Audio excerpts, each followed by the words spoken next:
G-Rock 106.3, 106.5, Jersey's rock alternative. The Foo Fighters taking us to just a few minutes after 1 o'clock. And G-Rock Sessions going live in just a couple of minutes. You know what? I don't even think I'm going to make us wait a couple of minutes. I think we're going to go live right now. Please welcome from St. Louis, LUDO!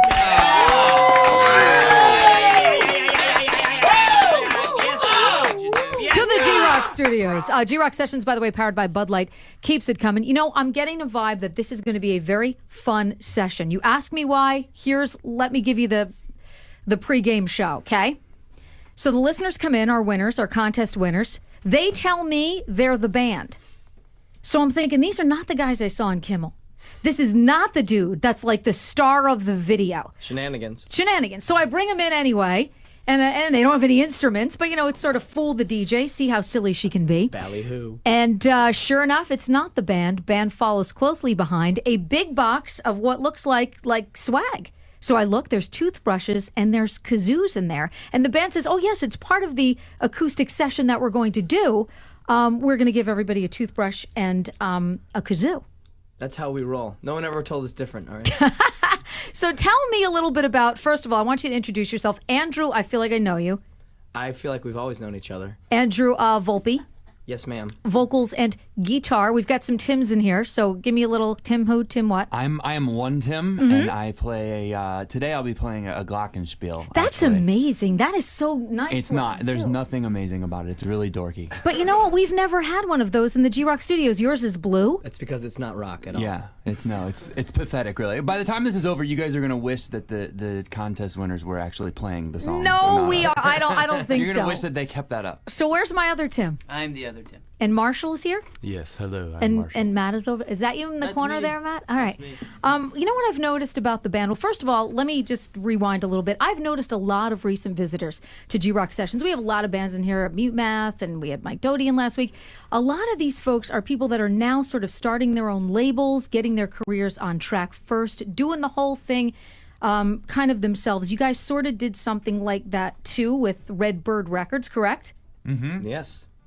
Was that always, like from the very beginning, did you say, you know what, we're just going out, we're going to go after what we want, we don't need major label support, we want to take charge from the beginning? We kind of realized we had no money. Yeah. Okay. We kind of didn't know any better. It was just we didn't want to like, get there someday. We were like, we want to be in a band right now. We want to play shows right now. So it was sort of like, we'll put out our own records. And that kind of enabled us to tour and play shows. And that's what we really wanted to do. And it, kept it for a few years and a couple of records. And, we got to grow things before it was time to look for some help. So everyone from the St. Louis area? No, 3 of the 5. Well, see, that's the thing. So the St. Louis crew moves to, was it Tulsa?